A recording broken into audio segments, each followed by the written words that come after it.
మా అమ్మ మా నాన్న. నాకు పెళ్ళైపోయిందండి, పిల్లల కన్నాను. అంతవరకు నా చిన్నప్పటి నుంచి అంతవరకు నాకు మా నాన్న ప్రక్కన పడుకోవడం తెలుసండి. అమ్మ పక్కన పడుకునేవాడిని, నాన్న ప్రక్కనే పడుకునేవాడిని.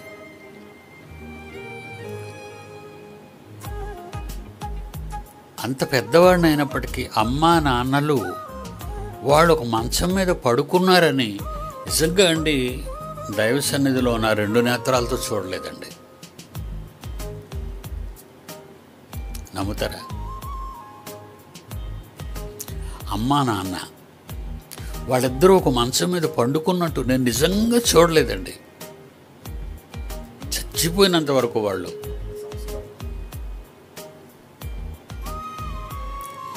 ఎంత డిసెన్సీ వాళ్ళు ఉపయోగించారో చూసారా. పిల్లల అబ్జర్వేషన్, పిల్లల మైండ్ మీద అబ్జర్వేషన్. పక్క పక్కన కూడా కూర్చోరండి.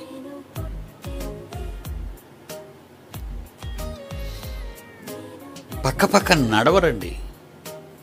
మా నాన్న ముందు నడిస్తే, మా నాన్నతో నేను నడిస్తే, మా అమ్మ వెనకాతలు నడిచేది. ఎందుకు అలాగా వీళ్ళు పండుకుంటూ, వీళ్ళు ఎందుకు ఇలా పండుకోవటం లేదని కానీ, పండుకుంటున్నారని కానీ నేను చూడలేదు కదండి. నేను ఏం అనుకోవడానికి నా దగ్గర ఏమీ లేదు, నా మైండ్లో ఏమీ లేదు.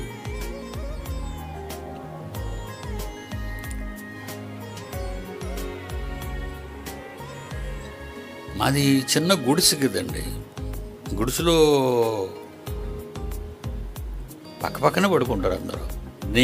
నేను ఎదిగిన కాలంలో నేను అమ్మా నాన్న గది అంటూ ఏది చూడలేదు. ఈరోజు మనం ఎంతవరకు ఎదిగిపోయామంటే, ఇది మా బెడ్రూమ్ అండి అంటాం మనమే, ఇది అమ్మాయి బెడ్రూమ్ అండి అంటాం.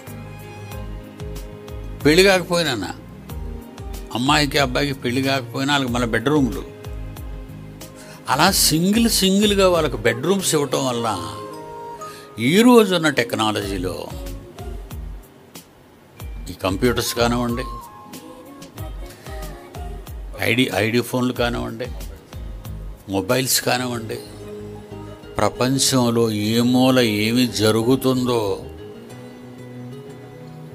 వాడు బెడ్రూమ్లో నుంచి వాడు చూసుకుంటాడు. మొన్నటి వరకు అన్నీ చైనా వాళ్ళ బూతులండి. వాళ్ళు ఏం బాగుపడతారండి ఒంటరిగా పడుకుంటే?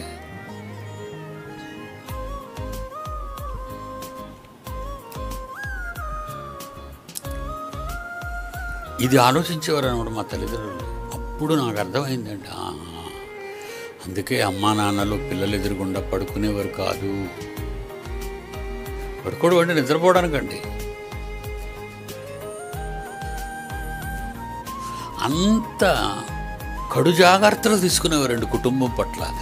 నిజంగా అండి, చదువుకోక మా అమ్మగారు చదువుకోకపోయినా, నాన్నగారు చదువుకున్నా, వాళ్ళ డీసెన్సీ ఎంతో చక్కగా మెయింటైన్ చేశారండి.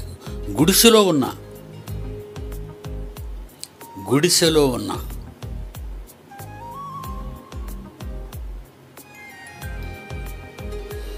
ఈ రోజులు ఎవరి బెడ్రూమ్ వాడిది, ఎవరి బెడ్రూమ్. తలుపు కొట్టాలి అమ్మా అని, తలుపు కొడితే కానీ తీయదు. తల్లి వచ్చి తలుపు కొట్టినా తండ్రి వచ్చి తలుపు కొట్టాలి మేడంకి, కూతురికి, కొడుక్కి. అంటే అంత స్వాతంత్ర్యాన్ని ఇచ్చేసారా వాళ్ళు చెడిపోవడానికి? ఇదంతా నిజంగా అండి వాళ్ళు చెడిపోవటానికి.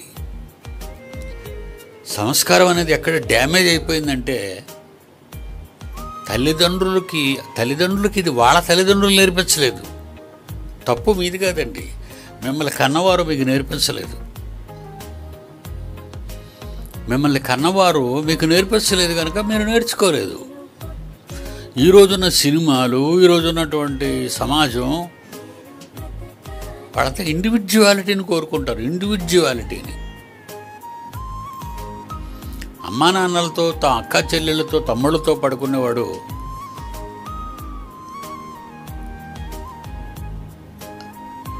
ఒక మగవాడిని ఎందుకు కోరుకుంటున్నాడు?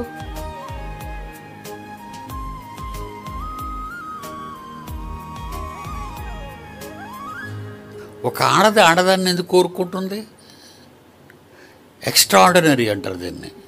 వాళ్ళు అలా అయిపోవటానికి వాళ్ళ లోన్లీనెస్, వాళ్ళ ఏకాంతత వాళ్ళకి ఇస్తారే, వాళ్ళ గదులు, వాళ్ళ ఆలోచనలు, వాళ్ళ సెల్లు అలా నొక్కుంటుంటే తల్లిదండ్రులు చూసి పొంగిపోతారు, అబ్బో నా పిల్లలు సెల్లు నొక్కేస్తున్నారని. వద్దండి, లాగేసుకోండి ఆ సెల్. పిల్లలకి సెల్స్ ఇవ్వకండి. పిల్లలకి సెల్స్ ఇవ్వకండి. మనకు చాలా చెడ్డవి ఉంటాయి అందులో, చాలా చెడ్డవి.